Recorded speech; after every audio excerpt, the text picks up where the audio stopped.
नमस्कार दोस्तों, कैसे हैं आप लोग। उम्मीद करता हूँ सब बेहतर होंगे और पढ़ाई लिखाई भी बेहतर चल रहा होगा। तो बहुत सारे भाइयों का कमेंट आ रहा था कि सर आरपीएफ के बारे में बता दीजिए, आरपीएफ पे एक वीडियो बना दीजिए। तो आरपीएफ पे हमने एक वीडियो बनाने जा रहे हैं और वीडियो में आपको सारी जानकारी मिल जाएगी। इसके बाद किसी का वीडियो देखने का जरूरत नहीं पड़ेगा आरपीएफ से रिलेटेड, क्योंकि ऐसा नहीं है कि आज हम डेट बता दें कल फिर फॉर्म आएगा तो फिर तो वीडियो बार बार हमारे पास बनाने का टाइम नहीं है। जो भी वीडियो अगर हम बना रहे हैं, आरपीएफ का वीडियो बना रहे हैं, तो इसका 100% जानकारी दे देंगे, ताकि आपको इस वीडियो के बाद फिर किसी का वीडियो सर्च करके देखने का जरूरत ना पड़े। तो बस लास्ट तक वीडियो में बने रहना है और अगर चैनल को सब्सक्राइब नहीं किए तो सब्सक्राइब जरूर कर दीजिएगा और वीडियो अच्छा लगे तो लास्ट में एक प्यारा सा कमेंट और वीडियो को शेयर कर दीजिएगा। तो आइए देखिए, वीडियो में जो है हम सारा चीज के बारे में बात करेंगे। एलिजिबिलिटी, सिलेबस, एग्जाम पैटर्न, फी, टोटल पोस्ट, सिलेक्शन प्रोसेस, जितने भी तमाम चीजें हैं आपके आरपीएफ से रिलेटेड, जो भी चीजें आपके दिमाग में आ रही हैं, सारा का सारा समाधान इसमें हम करेंगे। तो एक एक करके आइए शुरू करते हैं। जैसे कि इसमें जो हम इस वीडियो में आपको करवाने वाले हैं तो सारा चीज रहेगा। इंपोर्टेंट डेट के बारे में बताएंगे कि इसका डेट क्या, कौन कौन से डेट इंपोर्टेंट है। टोटल पोस्ट के बारे में बात करेंगे, इसका फी कितना है, ऑनलाइन प्रोसेस क्या होगा, आपका एलिजिबिलिटी योग्यता किसका क्या रहना है, एज किसका क्या रहेगा, सिलेक्शन प्रोसेस क्या होगा, एग्जाम पैटर्न क्या रहेगा, इसका सिलेबस क्या रहेगा और लास्ट में थोड़ा सा स्ट्रेटेजी भी आपको बताएंगे कि इसका सिलेक्शन, आप इसमें सिलेक्शन कैसे ले सकते हैं।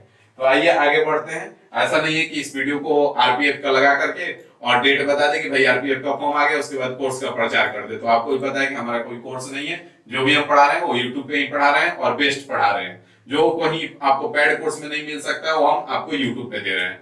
तो लास्ट तक बने रहिए, एक एक करके हम लोग डिस्कस करते हैं।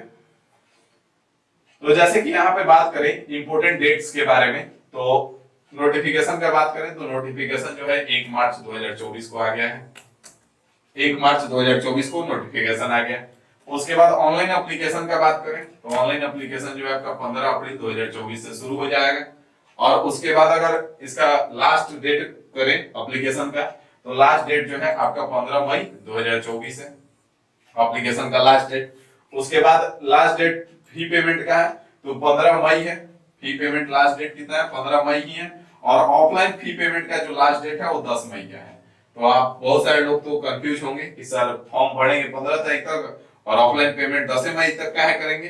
तो बात यह है कि ऑफलाइन फी पेमेंट है और ऑफलाइन फी पेमेंट का जो प्रोसेस होता है वो बैंक के चालान द्वारा होता है। और कई बार बैंक का वर्किंग डेज ना होने के कारण या कोई और समस्या के कारण वो जो पेमेंट है वो क्लियर नहीं हो पाता है। तो इसीलिए 5 दिन पहले ही आपको कर देना है, ताकि 5 दिन में जो भी प्रक्रिया हो वो पूरा हो जाए। ठीक है, आगे बढ़ते हैं। आगे अगर बात करें हम टोटल पोस्ट के बारे में तो पोस्ट यहाँ पे ध्यान देंगे। कांस्टेबल का 4208 पोस्ट है, सब इंस्पेक्टर का 452 पोस्ट है, टोटल पोस्ट है आपका 4660 पोस्ट। तो कहीं अगर देखें अगर हम पोस्ट को तो कहीं ना कहीं आप देखेंगे कि अगर बहुत ज्यादा नहीं है तो बहुत कम भी नहीं है। सिलेक्शन के लिए काफी है, जो जम के तैयारी करेगा उसका सिलेक्शन हो जाएगा। इसमें से एक चीज आप ध्यान में रखेंगे कि 15% जो वैकेंसी होता है, जो टोटल पोस्ट का 15% है वो महिलाओं के लिए आरक्षित रहता है आरपीएफ में। ठीक है, तो इस बात को ध्यान में रखिएगा। अगर फी का बात करें हम तो जनरल और ओबीसी का फी 500 रुपया है, एससी एसटी फीमेल और एक सर्विसमैन का 250 रुपया है। अब बहुत सारे लोगों के दिमाग में आएगा कि अगर हमको कांस्टेबल और सब इंस्पेक्टर दोनों का फॉर्म डालना है तो अलग अलग डालेंगे, तो नहीं, दोनों में आप एक ही फॉर्म डाल सकते हैं दोनों के लिए। उसमें आपको टिक करना रहेगा कि आप केवल कांस्टेबल के लिए डाल रहे हैं तो कांस्टेबल पे रहेगा, अगर आप केवल सब इंस्पेक्टर के लिए डाल रहे हैं तो सब इंस्पेक्टर पे रहेगा, और अगर दोनों के लिए डाल रहे हैं तो दोनों पे रहेगा। ठीक है, चलिए आगे बढ़ते हैं। आइए आगे। एलिजिबिलिटी मतलब कि योग्यता का अगर हम बात करें तो योग्यता आप देखेंगे कि सब इंस्पेक्टर जो है वो ग्रेजुएट पे है। ठीक है, आपका कोई भी बढ़िया यूनिवर्सिटी से जो संवैधानिक हो और जो नियमित हो उससे आपका ग्रेजुएट होना चाहिए सब इंस्पेक्टर के लिए। और कांस्टेबल का बात करें तो कांस्टेबल के लिए आपको 10th होना चाहिए, 10th पास होना चाहिए। अब 10th पास वालों के लिए बहुत ही अच्छा समय है, जिनका इस बार 10th का एग्जाम दिए और अभी तुरंत अगर 18 साल उनका पूरा हो गया है और वो चाहते हैं कि हमको सरकारी नौकरी मिल जाए तो एक बढ़िया अपॉर्चुनिटी है, जम की इसमें लग सकते हैं। ठीक है, आगे आ जाइए। आगे अगर हम बात कर लेंगे एज का तो एज जो है आपका, एज जो है यहाँ पे ध्यान देंगे, एज मिनिमम तो 18 रहता है जैसे कि आप जान रहे हैं, और मैक्सिमम कांस्टेबल के लिए 25 साल रहता है। मैक्सिमम कांस्टेबल के लिए कितना रहता है? 25 साल। लेकिन 3 साल का इसमें छूट दिया गया और आपको 28 साल एज कर दिया गया है। 3 साल इसमें छूट दिया गया और 28 साल कर दिया गया है। इस बात का ध्यान रहे कोविड के कारण। सब इंस्पेक्टर का बात करें तो सब इंस्पेक्टर का मिनिमम एज 20 साल रहता है और मैक्सिमम एज 25 साल रहता है। लेकिन कोविड के कारण जो एज में 3 साल छूट दिया गया है और इसमें भी है और अभी 28 साल एज है। आगे आ जाइए, नेक्स्ट देखिए एज रिलैक्सेशन का बात करें, एज में छूट का विवरण। तो एज में छूट का बात करें तो एससी एसटी को जैसा कि 5 साल सब में मिलता है, इसमें भी है और ओबीसी को 3 साल रहेगा। ठीक है, आगे आ जाए सिलेक्शन प्रोसेस का अगर हम बात कर लें तो सिलेक्शन प्रोसेस जो है हमारा 4 फेज में होगा। फेज 1 में हमारा कंप्यूटर बेस्ड टेस्ट होगा, मतलब कि रिटन एग्जाम होगा। फेज 2 में हमारा फिजिकल एफिशिएंसी टेस्ट होगा पीईटी और फेज 3 में फिजिकल मेजरमेंट टेस्ट होगा पीएमटी। अब आपको आगे चल के पता चलेगा कि पीईटी और पीएमटी दोनों में क्या डिफरेंस है। फेज 4 में आपका डॉक्यूमेंट वेरिफिकेशन होगा और उसके बाद आपको ज्वाइनिंग लेटर आपके हाथ में दे दिया जाएगा। ठीक है, तो यहाँ पे ध्यान देंगे। आ जाइए यहाँ पे ध्यान दीजिए। अब अगर हम सबसे पहला पेज का बात करें तो हमारा एग्जाम पैटर्न क्या है, तो एग्जाम पैटर्न जो होगा हमारा सीबीटी 1, उसमें क्या क्या रहेगा। तो जीके जो है जनरल अवेयरनेस 50 क्वेश्चन रहेगा, जिसमें आपका जीके जीएस हो गया, जनरल नॉलेज हो गया, जनरल साइंस हो गया, करंट अफेयर हो गया। मैथ और रीजनिंग 35 क्वेश्चन है, मतलब 70 क्वेश्चन भाई साहब मैथ रीजनिंग का है। ठीक है, और इसका संपूर्ण तैयारी हम करवा रहे हैं इसी चैनल पे रात को 8 बजे से डेली क्लास लेके आ रहे हैं मंडे टू फ्राइडे। जो कंटेंट आपको किसी के पैड कोर्स में नहीं मिल सकता वो हम फ्री में दे रहे हैं, बस आपका काम है पढ़ाई करना। ठीक है, तो मैथ और रीजनिंग दोनों आपका 35 क्वेश्चन रहेगा। टोटल आपका 120 क्वेश्चन रहेगा, 120 नंबर का रहेगा। जो समय रहेगा आपके पास 90 मिनट के अंदर आपको पूरा का पूरा पेपर सॉल्व करना रहेगा। और जो निगेटिव मार्किंग रहेगा वो 1/3 रहेगा, मतलब 3 गो गलती पे आपका एक क्वेश्चन का नंबर कट जाएगा। इस बात का ख्याल रखें। ठीक है, आगे अगर हम बात करें physical efficiency test PET, physical efficiency test का अगर हम बात करें तो जो कांस्टेबल फीमेल के लिए, कांस्टेबल का अगर हम बात करें, यहाँ पे कांस्टेबल का बात कर रहे हैं, तो कांस्टेबल में फीमेल के लिए 800 मीटर का रनिंग 3 मिनट 40 सेकंड में पूरा करना रहता है। लॉन्ग जंप जो रहता है वो 9 फीट रहता है और हाई जंप जो रहता है वो 3 फीट रहता है फीमेल के लिए कांस्टेबल में। अगर कांस्टेबल मेल का हम बात करें तो 1600 मीटर रहता है 5 मिनट 45 सेकंड में। ठीक है, आगे अगर बात करें हम लॉन्ग जंप का तो लॉन्ग जंप 14 फीट होता है और हाई जंप 4 फीट होता है। ठीक है, आगे आ जाइए। यहां से अगर हम आगे बढ़े तो सब इंस्पेक्टर का देख लीजिए। तो सब इंस्पेक्टर का अगर हम पीईटी देखें, फिजिकल एफिशिएंसी टेस्ट, तो इसके में जो रहता है वो फीमेल में क्या रहता है 800 मीटर 4 मिनट में रहता है। लॉन्ग जंप जो रहता है आपका वो 9 फीट रहता है। लॉन्ग जंप कितना रहता है 9 फीट और हाई जंप जो रहता है वो आपका 4 फीट रहता है। हाई जंप कितना रहता है 4 फीट। ठीक है, यहां पे कुछ गड़बड़ लग रहा है भाई साहब। यहाँ पे ई जो हाई जंप है फीमेल का है और ई हाई जंप इसका होगा। ठीक है, सॉरी, यहाँ पे ध्यान देंगे। ई जो हाई जंप इसका है और ई हाई जंप इसका है। यहाँ पे हाई जंप मेल का है और ई वाला हाई जंप फीमेल का है।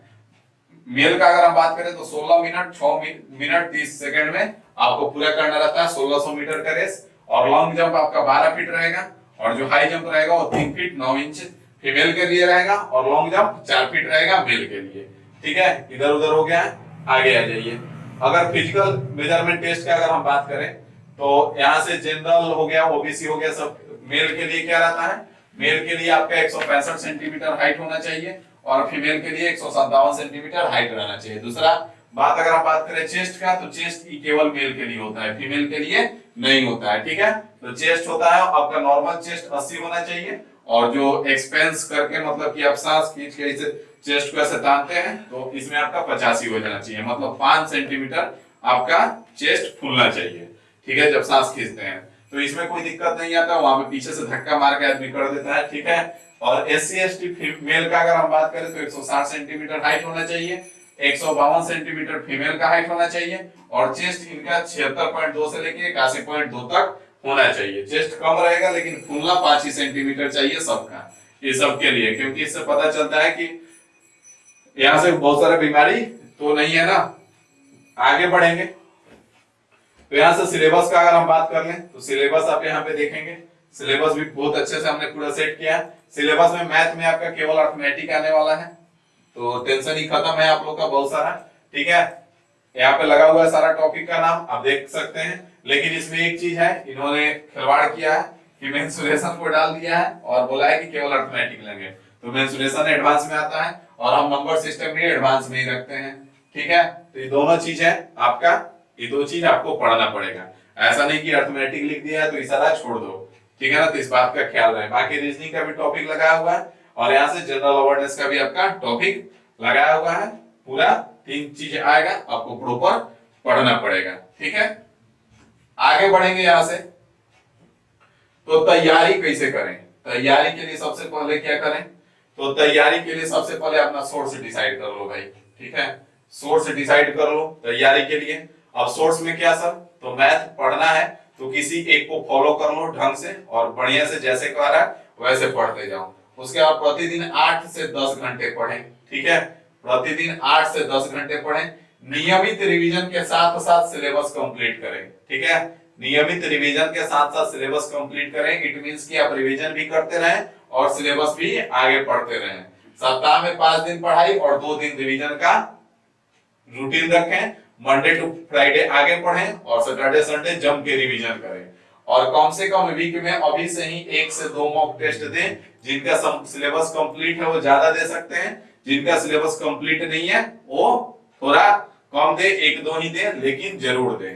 ठीक है, इससे आपको बहुत कुछ पता चलता है। तो इतना सारा चीज करें, बात समझ में आ गया। अब मुद्दा उठता है कि सोर्स कैसे डिसाइड करें। तो सोर्स के लिए अगर हम बात करें तो सोर्स जो है, बार बार हम कह रहे हैं कि आप इस चैनल पे, इसी चैनल पे, ठीक है, इसी चैनल पे, the Rahul Raj YouTube channel पे कंप्लीट मैथ प्रो लेवल का जो प्लेलिस्ट बना हुआ है, जिसमें डेली रात 8 बजे से क्लास आपका शुरू होता है, 8 बजे से, और 9 साढ़े 9 बजे तक क्लास चलता है। 1.5 घंटे का आपका डेली मैथ का क्लास चल रहा है और प्रॉपर चल रहा है। इसका सीट जो है, पीडीएफ जो है क्वेश्चन का सीट, वो आपको टेलीग्राम चैनल पे मिलता है। टेलीग्राम चैनल पे आपको मिलता है, टेलीग्राम चैनल का भी नाम द राहुल राज ही है। यहाँ से आप टेलीग्राम चैनल ज्वाइन कर सकते हैं। आप डाउट के लिए ग्रुप से जुड़ सकते हैं, doubt solving group by Rahul sir. ठीक है, doubt solving group by Rahul Raj, उसमें आप डाउट डाल सकते हैं और वहां से आप बिना किसी फी का और बिना किसी पैसा बर्बाद किए आप मैथ का और रीजनिंग का 100% तैयारी बेहतर ढंग से, जो कि पेड कोर्स में भी आपको नहीं मिलने वाला है, उस प्रकार से कर सकते हैं। रीजनिंग के लिए आपका दूसरा चैनल है, रीजनिंग के लिए आप इस चैनल को ज्वाइन करेंगे। इस पे आपका टॉपिक वाइज क्लास चल रहा है रात में 10 बजे से इन्फिनिटी इंस्टीट्यूट चैनल पे। इन्फिनिटी इंस्टीट्यूट चैनल पे आपका क्लास चल रहा है रात को 10:15 से क्लास स्टार्ट होता है। टॉपिक वाइज क्लास चल रहा है। बाकी इस चैनल पे आपका बीच बीच में मॉक टेस्ट भी हम लेके आ रहे हैं। ठीक है, तो आप मॉक टेस्ट भी दे सकते हैं और कहीं पैसा बर्बाद करने का कोई जरूरत नहीं है। मैथ और रीजनिंग हम प्रॉपर करवा रहे हैं 100%।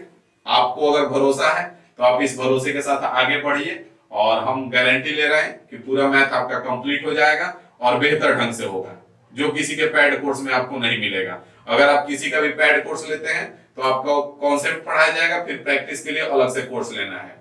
और हम तो सब कुछ फ्री में, प्रैक्टिस के साथ साथ ही आपका कॉन्सेप्ट के साथ साथ प्रैक्टिस भी हो जा रहा है। हर टॉपिक में 300-300, 400-400, 500-500 क्वेश्चन डाला हुआ है। तो आप बेहतर ढंग से तैयारी कर लीजिए, कहीं इधर उधर भटकिए मत। ठीक है, एक बार आप पढ़ के देखिए 100%। अगर आपको मैथ नहीं भी समझ में आता है तो आपको गारंटी दे रहे हैं कि यहाँ पे मैथ समझ में आने लगेगा। 2, 4, 6, 10 दिन, 8 दिन, 15 दिन, 1 महीना, 2 महीने टाइम दीजिए, सब कुछ क्लियर हो जाएगा। ठीक है, तो आपको कहीं कुछ परेशान होने की जरूरत नहीं है। बाकी जीके के लिए आप लूसेंट प्रीफर कर सकते हैं। बीच बीच में आपका जो डाउट ग्रुप है और चैनल है उसमें हम जीके का पीडीएफ डालते हैं, आपका करंट का पीडीएफ डालते हैं, तो वहां से भी आप उसको रिवीजन का तौर पे कर सकते हैं।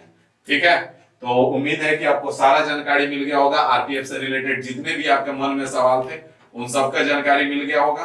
तो अगर जानकारी बेहतर मिला है तो आपका काम है कि चैनल को सब्सक्राइब कर लें और शेयर कर दें, ताकि बहुत सारे लोग जो है वीडियो बनाने के लिए, एक आरपीएफ का वीडियो बनाएंगे उसके लिए आरपीएफ के वैकेंसी में 5 वीडियो बनेगा। एक में सिलेबस बताएंगे, एक में फॉर्म आ गया है भाई फॉर्म भर दो और यहाँ पे कोर्स है हमारा कोर्स खरीद लो। एक में आएंगे तो फिर कहेंगे कि यहाँ से डालना सही रहेगा तो ये करना सही रहेगा तो वो करना सही रहेगा। और एक में आएंगे तो एग्जाम पैटर्न क्या है, तो एक वीडियो बनाएंगे तो फिजिकल कैसे होता है। तो इतना करने का जरूरत नहीं है, एक जगह आपको सारी जानकारी हमने दे दी। तो इसको करने के पीछे मेहनत लगता है, और आपका सब्सक्राइब और जो परिवार है the Rahul Raj YouTube channel का, जितना बड़ा होता है उतना ज्यादा मोटिवेशन आता है हमारे अंदर, हम लोग के अंदर, हमारे टीम के अंदर। तो आप इस चैनल को सब्सक्राइब कर दीजिए और शेयर कर दीजिए। आगे फिर मिलते हैं और भी नई जानकारी के साथ। बाकी फिर कल मंडे है, तो फिर मंडे से आपका फिर आगे का क्लास कंटिन्यू हो जाएगा। रात को 8 बजे इसी चैनल पे आपका मैथ का क्लास कंटिन्यू होगा, और रीजनिंग का 10:15 पे इंफिनिटी इंस्टीट्यूट चैनल पे रीजनिंग का क्लास स्टार्ट हो जाएगा। तो ज्वाइन करना ना भूलें। मिलते हैं कल, ठीक है। और जानकारी कैसा लगा कमेंट करके जरूर बताइएगा, ठीक है। तो इतना ही रखते हैं। Thank you.